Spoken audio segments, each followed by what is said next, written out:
Hi, welcome everybody. My name is Carl Falstick. I'm one of the co-leads of the Fiscal and Economic Issues Group. The other co-lead is David Doney, who is also going to be participating in this presentation. And he did most of the work pulling together this PowerPoint. And one of these times when I get a break, I will put a link to the PowerPoint in the chat so that everyone can find it if they have trouble following along on the screen or want to go back and look offline. This is our December meeting. We're going to discuss what's happening on the fiscal front with the budget, as well as the economic front, job growth, GDP growth, inflation, and all those fun related issues. So our goal here is to help you understand what the facts are, and the slides and video will be available at this link. This is our chapter website. To sharpen your arguments as we engage with our conservative friends, as well as our liberal friends who may need a little bit of help understanding things, and help communicate to your audience. We've got 5 sections today: the labor market, the budget deficit, inflation and wages, other economic statistics, and then take action. So we're going to start with the labor market, and thank you, Bill, for putting the PowerPoint link in the chat. Okay, so in November, the US economy added 263,000 jobs with some net revisions to prior months, knocking them down about 23,000 jobs. Job creation under Biden has averaged 479,000 jobs added per month, 10.5 million jobs added in 22 months. As you can see, we are at an all-time high. We were at a peak in February of 2020 before COVID hit, and we've been gaining jobs since April. And we're now up about 1 million more jobs, 1.04 million more jobs than the pre-pandemic peak. So things are good on the jobs front. And job growth is slowing down, which is actually, as we'll talk about later, the unemployment rate being 3.7% and the Fed getting worried about, a really strong labor market. Job growth slowing down is not a bad thing. Although we still have over 200,000 jobs a month, and in any other economy, 200,000 jobs a month would be really good job growth, because that's 200,000 jobs a month is 2.4 million jobs a year, and we haven't had that many years that have beaten that number. We talked about the unemployment rate. Typically, when the unemployment rate is released, they talk about what they call the U3 rate. People who are considered unemployed under the U3 rate are people who didn't work at all during the month, but said they had looked for work in the prior 4 weeks. If you were unemployed and didn't look for work in the prior 4 weeks, you weren't counted as unemployed or part of the labor force. The U6 rate, which is a higher rate, as you can see, includes everybody in the U3 rate that was counted as unemployed, plus people who weren't employed but had looked for work sometime in the prior year, plus people who were employed part-time that want full-time jobs. So it's a more inclusive, and that's why the U3 rate is at 3.7%. The U6 rate is at 6.7%, compared to the lows under President Trump. The pre-pandemic lows were a little higher on the U3 rate and a little lower on the U6 rate. And just as we noticed, when President Biden took office, the U3 rate was 6.4% in Trump's last month.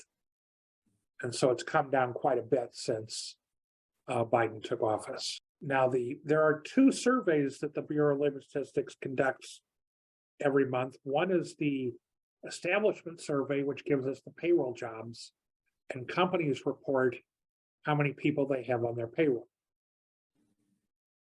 The other survey is the household survey, where they call about 60,000 households and ask about the people who are living in those households, whether they're working, looking for work, not looking for work, etc. The establishment survey with payroll jobs has shown good growth, as we just saw a couple of graphs ago. The household survey data is not showing nearly as good.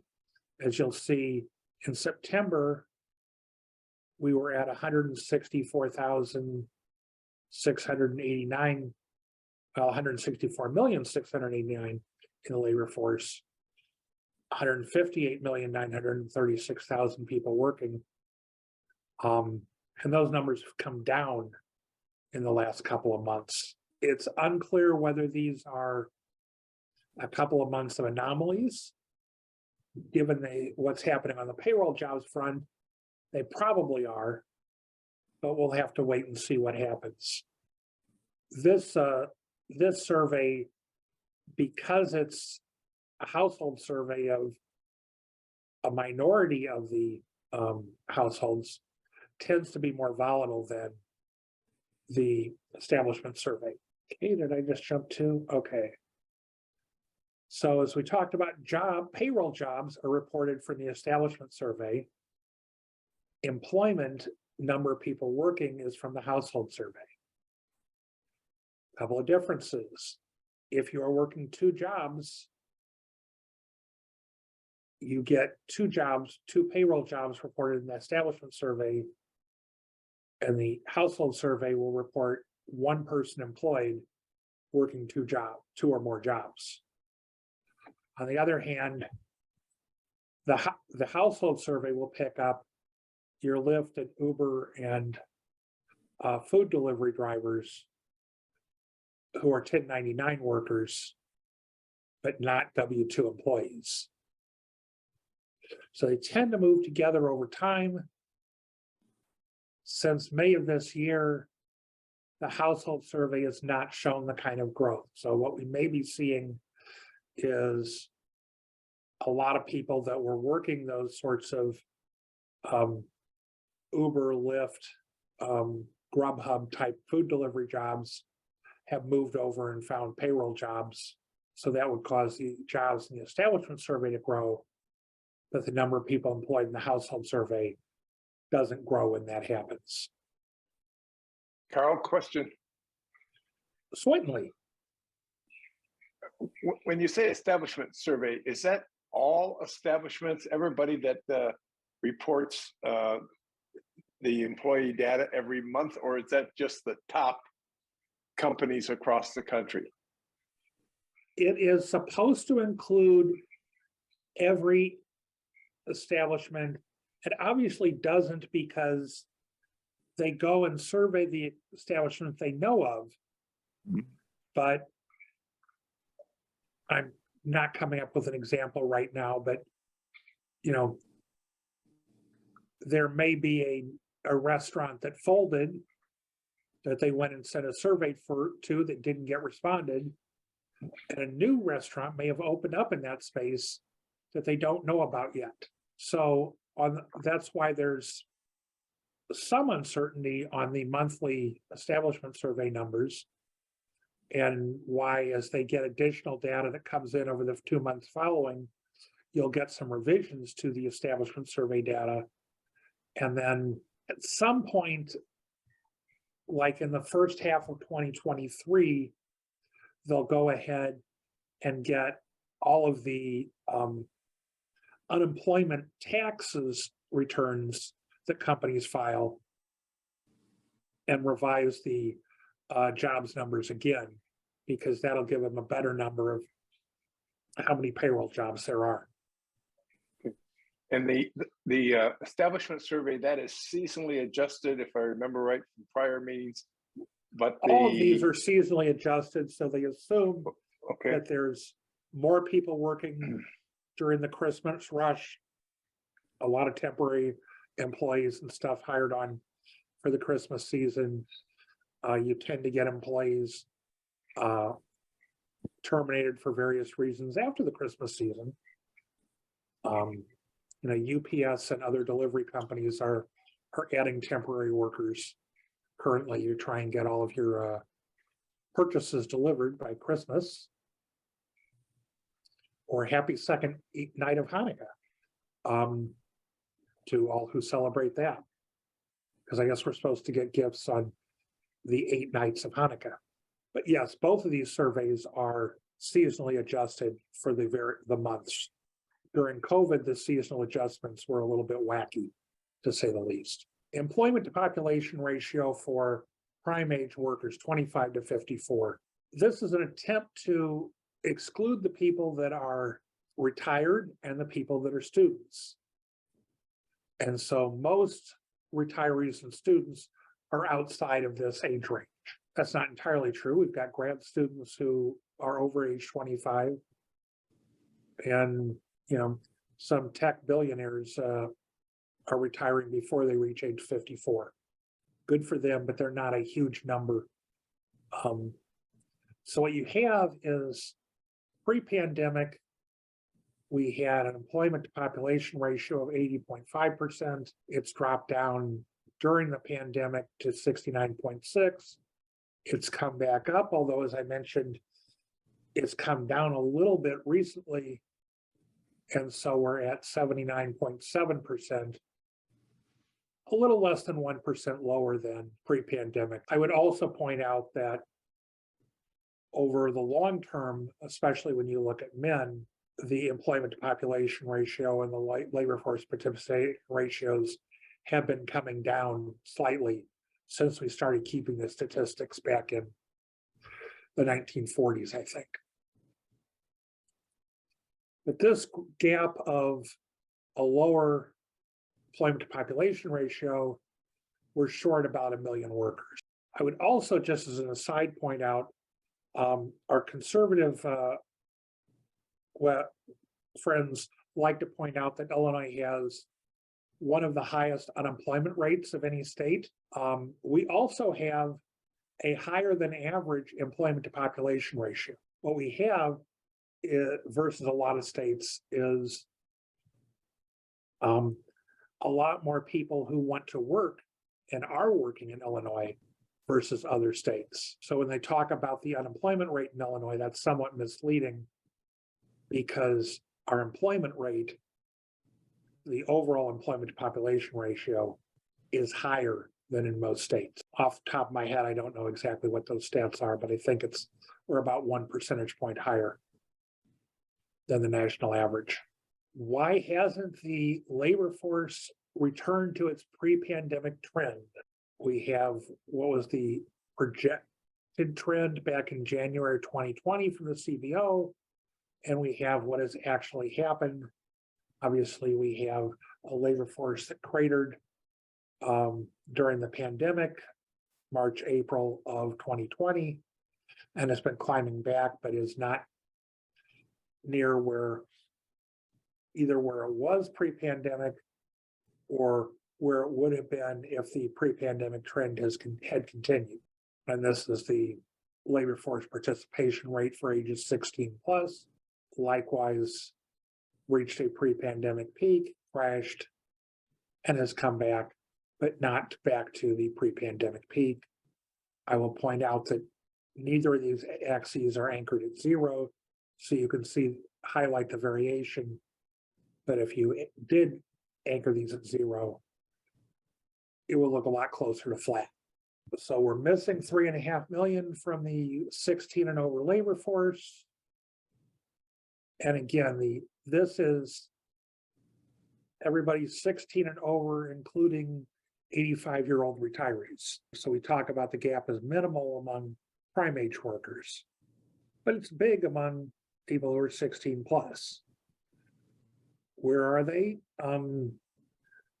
We have lower labor force participation and lower population growth. Labor force participation, we have excess retirements above pre-pandemic trend, and we've got disability long COVID at 0.1 million, but the note to the side says this is probably understated because a lot of other sources estimate this number to be between 300,000 and 700,000. Now, some of the retirements are due to people having lots of money in their house and their stocks to get early retirement, and also people who are concerned about being older and going back to the office and considering that a dangerous thing to be doing. It's still, although as we'll talk later, there's lots of jobs out there, there aren't a lot of people that want to hire people who are in their 55 and older age groups. Lower population growth and net immigration below trend, estimating this at 1 million. And then COVID deaths. I mean, I did a back of the envelope calculation that said that out of the little over 1 million deaths nationally, over 800,000 of them were in the age 65 and over group, which would give about 0.2 million in what we would expect to be the working, but there's no perfect number here. The Fed chair wants to report 0.4 million, 400,000, so be it. He obviously had a lot of those 70-year-olds working. This is what we talk about. We've got job openings to the unemployed. Right now, there's about 1.7 job openings for every person who's unemployed. But we still have people who are unemployed that can't find jobs. Why is that? As one of the reasons that people talk about is skill levels. If you've got a job for a programmer and the person was an iron worker, probably can't hire them for the programming job. The other thing is that geographical things, that you may have people who have the right skill set that are in the wrong geographic location, can't easily move to where those jobs are, whether it be because the price of housing in the San Francisco Bay Area is ridiculous, the fact that they're in a 2-wage earner household and only one wage earner lost their job, the other wage earner still has their job in the first location, so they'd have to separate in order for the person to chase the job that's out in the hot geographic area. And the third reason is that the great tax cuts of 2017 eliminated the deductions to move for a job. And so it makes it harder for people to go ahead and move for a job than it used to be. Something that's not as well known in terms of the 2017 Tax Act. But you've got, again, there's a lot more jobs than there are people looking. And over time, those numbers should come back towards, the unemployed should be able to find the jobs. David's favorite chart, he's chuckling now because he added this and called it my favorite chart, because I like charts that I don't have to explain them to people. Somebody besides David want to take a stab at explaining this chart? Yeah, sure. I always joke that it's his favorite one because he always tells me to take it out of every presentation I put it in. David, it's kind of interesting. Did you hear my question? Does someone besides David want to take a stab at explaining? Oh, okay. All right, you're quizzing our group. This is why I don't like the chart. But go ahead and since no one is volunteering, go ahead and give us an explanation. Yeah, so this is the sort of the racetrack path of each president and their job creation. So it's cumulative by month. So as they stay in office longer, for the months in office along the bottom, longer they're in office, in theory, the more jobs are being added if all is going well. And so Biden is the second fastest out of the gate at month 22. He's up the job total is up about 7%. So Carl covered the number. It's like 153 million. And when Biden came in, I think he came in at about 143 million or 142. So he's up about 7%. Carter was the only president that was faster out of the gate. That's the top line is Carter. And he only went one term. So that's the 48 months that you see Carter ending over there. Clinton is the defending champion in terms of the highest percentage jobs added. Reagan is behind him, the red line. And then you see, I won't go through each one, but you see at the very bottom, you've got Trump starting off reasonably well, the orange line, and then cratering. And he wasn't in office for the entire recovery. He was, mercifully for all of us, he was cut short. And he was the only president, I think Carl may have more info on this one. Certainly going back to World War II, he was the only president with a job loss. I don't know much beyond that. Well, we certainly had job only... losses under Hoover. Yep. And we actually had private sector job losses under Bush 43, but that's a bit of a misleading number because we converted airport security from private sector jobs to public sector TSA jobs. So yeah, Bush would have been negative if he stayed much longer in office, because you can see where Obama starts, the jobs track down for a while, the lower blue line. And that's the Great Recession. It took several years to recover back to the starting point, and then from there he had a very solid job creation through the end of his presidency. But so you can see kind of where they started, and Reagan sort of dug himself out of a hole as well. And Bush 43 had sort of that jobless recovery after the 2001 recession. So, you know, some of these presidents have started off pretty badly and they've recovered, but Biden and Carter both have started out very rapidly. You would expect, now that Biden's in record territory, has been since August, that this will, you know, he's not going to maintain this quite as high, you know, the angle of 45 degrees or whatever. It's going to, it's going to flatten out a little bit. So we'll see if he's able to stay ahead of Clinton, but it's looking unlikely with all the things the Fed is going to do to try to slow down the economy and inflation, but we shall see. But he's second fastest out of the gate, going all the way back to Carter. Yeah, the Carter is one of those little known facts that his average monthly job growth of 215,000 jobs a month was higher than Reagan's 186,000. It was the only president that was higher than Carter was Clinton, although I think maybe might have been higher under Lyndon Johnson as well back in the 60s. So can I make a comment? Certainly. So these kind of graphs are always, you got to take it with more than a little pinch of salt, maybe a 50-pound block of salt, because there's so many other factors that enter in. It's not just president's policies. I mean, I was in grad school when Reagan was in office, and the original dip there was because of high inflation and losing jobs. And it was just really tough. And then once that was resolved, you look at the trajectory and it's increasing job growth quite a bit. There's other factors, you know, in each of these, Congress's policies, international incidents, things like that. So I always wonder about this type of graph that simply it is intended, it seems, to reflect the effectiveness of a president versus the president, all of Congress, all of the economic forces that are in play. And if we were to factor all those in, these trajectories would look a lot different, I think, just because there would be so much more data that would be considered.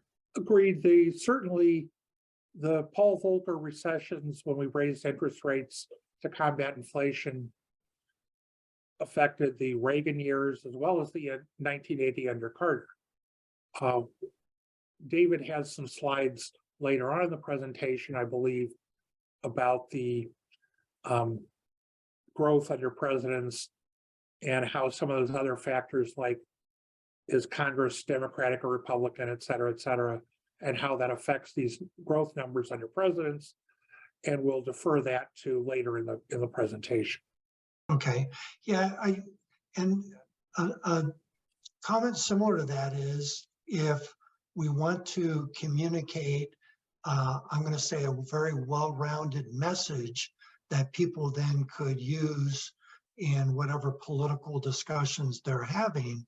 A graph like this only presents a very small slice of the information that I know I would want to use in a discussion.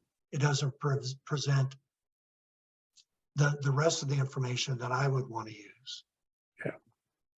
I mean, as I say, I personally don't like this graph because unless you have somebody trying to explain what all the various lines are, it doesn't speak for itself like most graphics. I agree. And that's my complaint about it. But That's hey, all fair. I mean, we always, we look at it as if the president is going to get blamed for stuff, like if he gets blamed for inflation, then he gets credit for what goes well. And so if I'm Biden, I'm going to say, look at how awesome the job creation trajectory is under my administration. And every point you just made, though, is correct in that you can't always give the president's policies the credit. There's so much else happening. But it's, he's responsible for what's going on, and he is held accountable at the election. And so I look at it as, sell what you've got. And he's got excellent job creation so far. Yeah, although to that point, that type of discussion would open the opportunity to say that there are so many other factors that the president is not elected to make these kinds of things happen, right? There's a lot of responsibility with Congress. So the president has very limited ability to affect these types of things. Rather, there needs to be a joint effort with Congress and with the private business sector to make these sorts of things happen. To me, that would be the opportunity to say a president's impact on this is limited. So I think, Carl, that's would go back to one of the reasons why you don't like this type of graph, but it does provide the opportunity to open a discussion for here's all the other things involved. And so we need to help argue those. Yeah, that gets into a real confusing thing. Plus, and again, I'll defer that discussion to later about the impact of some of those other factors. Budget deficit, and let's discuss what's happening there. Fiscal year 2021, October of 2020 to September of 2021 was Trump's last budget year, and fiscal year 2022 was Biden's first budget year. And the budget deficit, which is what's graphed here, was cut about in half. And what we see is that there was a chunk of revenue increase due to job growth and more taxes. There was a spending decrease based upon what was happening. But we also then had the student loan forgiveness, which was announced in August and included in the fiscal year 2022 budget deficit for accounting purposes. So the net effect of decrease in spending was about 500 billion, which is how we get to the lower deficit. And in terms of growth, typically high deficits will lead to higher growth in the near term, and cutting deficits should lead to slower growth, all other things being equal. This is deficits. The bars are the budget deficits. The lines are the deficits as a percent of GDP. As GDP gets bigger, the percent of GDP numbers become lower than the bars. And so we have the Trump budgets started in 2018. That was his first budget year. It was just under $1 trillion in 2019. before the pandemic was forecast to be over $1 trillion in 2020, ended up being 3.1 trillion and then 2.8 trillion. And now it's come down, although it's forecast to be going back up in future years. The longer term increase is due to our aging population. We've got more retirees, we've got increases in spending on Social Security, Medicare, and senior citizen Medicaid costs. While most of us don't necessarily think of Medicaid as a senior citizen cost, Medicaid pays for nursing homes for people who don't have money to otherwise afford them. So that's why we see this trending up in future years without any policy changes. Okay, and inflation helps reduce debt to GDP ratio. We increase the GDP, hold the debt relatively, we get lower debt to GDP ratios because much of the debt is a balance from a pre-inflationary period. So what we see is that debt to GDP has fallen from the 104.6 around the time of the pandemic, almost 10%. It also reminds me of David Stockman's book back in about the Reagan years and how they forgot to, when they were doing their budget calculations, they forgot they were planning to eliminate inflation. And by eliminating inflation with through Volcker, that's why their deficits exploded and they had to raise some taxes in order to avoid having the deficits explode even more.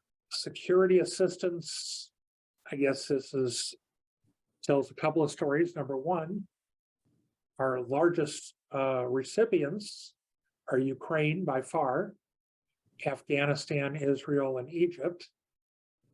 And if you add all of those numbers together, you're going to be well short of 50 billion. On these deficit numbers, 50 billion is a rounding error to a certain extent. So this foreign aid is not a significant driver of the budget. Okay, inflation and wages. Now we're before 8 o'clock, so David, do you want to get started on this and we'll take a break at some point during this? Sounds good. We'll do a break around 8 o'clock or so. So thank you, Carl. We can keep going. So this is inflation measured versus the prior month. So the change in November is how much more expensive are things than October.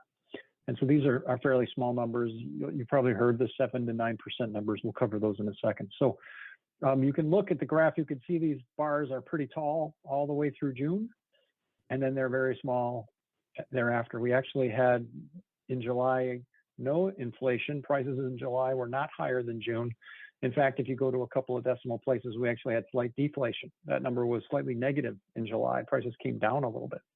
But when you look at these last few months, clearly inflation has slowed down from where it was in the first half of the year. And this shows you a 3-month average. So it just kind of takes an average of 3 months to take out some of the distortion. And you can see that it peaked there in June of 2022. That's where those lines are about at their peak recently. They were also high if you go back a year into the June 21 time period too. But since that June of 2022, these numbers are much lower. And if you look at the average of the last 3 months, so like taking 3 of the bars from the prior page, the CPI core number, which excludes energy and food, if you multiply that by 12, that gives you a 4.2% annualized rate of inflation. And if you look at the CPI all, which has everything in it, then that's only a 3.7% annualized inflation. So I'll show you the numbers that compare the current prices versus a year earlier, which are somewhat higher. But this tells you what's going on recently. That we're down more like 3 to around 4% inflation now. We're not at that 7 to 9% where we were in the past. So here is the comparing a price versus a year earlier. So each of those points on the graph is comparing the price versus a year earlier. And you can see here where they peaked in the June timeframe. So the core number, the red line, was about 6% in June versus a year earlier. And the blue line, the all, peaked up around 9%. And those numbers have since fallen. If you look at November, it's down to 7.1. So prices today are 7% higher than they were in November of last year for all items, and they're 6% higher for the core. And then in the last 2 months, they've fallen. Actually, it's been the last 3 months. Is that right? Actually, it's been falling for the all items Since since June. June. The core has kind of popped back up a little bit and then fallen. But if you look at the core, it really has been sitting in the 6% range for most of the year. You can go all the way back to January and see it's been about 6. So that tells you that the CPI the core is not falling very much. It's falling a little bit. But this is good news that they're coming down. It's just they're still high. Prices are still higher. One thing you have to watch out for in the news is they'll be very lazy about reporting this. Like NBC had this big blaring headline that inflation is 7% higher in the month of November. Prices did not go up 7% in November. They went up, like I showed you on that first slide on inflation, they went up very little in November. Prices are about 7% higher than they were a year ago.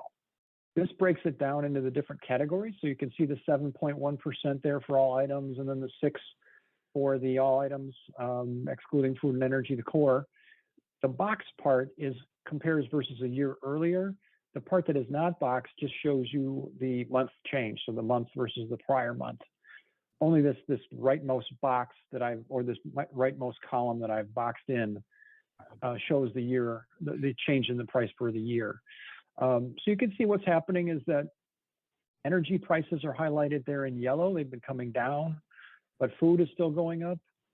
And some of the services down toward the bottom have been going up as well. Used cars and trucks have been coming down, but these services are going up. And that's mainly, I'll talk to this in some more detail in a little bit, but the tail of this is sort of services now are catching up because people are sort of not hiding out in their homes anymore and are starting to spend on services. Originally, we had a lot of inflation in goods as people were locked at home and buying from Amazon, so to speak. They were buying stuff and not services. Now they're starting to buy the services, and we're seeing inflation in those categories. And rent has always been problematic. We'll get into these. So this is gas prices. They spiked when the Russian invasion happened earlier this year. And then they really got high in the summer, hit almost $5, and now they're back down to $3.25 or so as of the middle of December. In real terms, when you go back and look at this, meaning if you were to adjust these prices for inflation, these are pretty typical prices for like the 2011 to 2014 time frame. We were in this $4 range in today's dollars. So now we're back down into a sort of a middle of the road, slightly elevated price, historically not a very low price or a very high price. We're sort of in that. I haven't got an exact number for you, but let's call it 60th or 65th percentile in terms of how expensive gas is. It's not 90th or 100th like it was there going back into the June timeframe. Now, this is the PCE inflation. This is what the Fed likes to report on. So you have to be careful when you look at which number the Fed is using. And there are a lot of other numbers for inflation that people are using for various purposes. When you look at some of the tweets that Paul Krugman does or others, they're starting to get into some really finite slices of inflation. But the two big ones we covered already, the CPI core, the CPI all, those are the ones that are reported monthly that everybody talks about. And then the Fed talks about PCE inflation. The main difference in PCE inflation is it's a little lower, and it reflects the fact that people can substitute goods.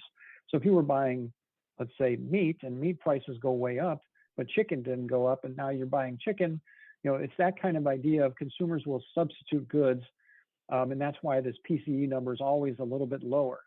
And if you look back further, it used to be very close. They used to be just half a point or a quarter point different, and now they're more closer to a point. So it's a little, things are a little bit different now, but indicating a larger substitution effect. You've got more inflation, and then therefore there is more opportunity to find a substitute that is cheaper in theory. That's kind of how I would interpret these numbers. The PCE numbers also lag by a month. So you'll see November for the CPI, and you'll see October for the PCE numbers, but they have the same idea of the all and the core concept. The core excludes that food and energy, which tend to be very volatile. And though that's indicated in some of that, the explanation at the top where it explains what each line is. You can see the core, it gives you a definition excluding food and energy. And so you can see it there. But so when the Fed says our goal is a 2% target, they're not really talking about 2% in the CPI. They're talking about 2% in the PCE. So we'll hit that a little bit sooner, most likely if these historical trends continue. Then we'll get to the PCE number before we get to the CPI. Before CPI hits 2, we'll get to the PCE will hit 2. We probably should, for next month, look at what the recent data is for the PCE. 5 or 6 months of PCE data since June, and see how it's running. Is it, because I doubt it's running at 6%. Just like the CPI is running at closer to 3 to 4%. The PC is probably running, somewhere around 3% or a little bit less. It may be right. No, good idea. 2% now. Yeah, we can do a chart like we can do the 3-month average with the. I can add it to the other chart so that we've got it. Oh, that's a good idea. Yep, and it's probably moving directionally. You kind of look at it, it's moving the same way. All right, so this one now was an interesting chart the Fed chair did, and I put a lot of his explanation on the right because some of this gets pretty technical. I'll spare you all that. But what he's saying is you've got a tale of sort of 3 parts of inflation. A tale meaning T-A-L-E, not T-A-I-L-E. A story of 3 kinds of inflation. Initially, people were at home. They couldn't spend on services, so they bought a ton of goods. And you see that big spike in the red line for core goods earlier in the pandemic. Then people started coming back out and spending on restaurants and different services, going to spas, going back to the gym, spending a lot of money on services. And that has that spiked up. And now the other one is the housing services, which are rents. That's the thin blue line, which is still going up on a very strong trajectory. And we covered this last month. So if you're interested in the discussion of rent, you can see it. But what's basically happening with rent is the government statistics tend to lag what's going on out in the world because the government statistics are a blend of rents that were sort of negotiated a year ago and rents that are currently being entered into now. The private sector rents that report what's going on right now, like Zillow and others, are all saying rent prices have dropped considerably.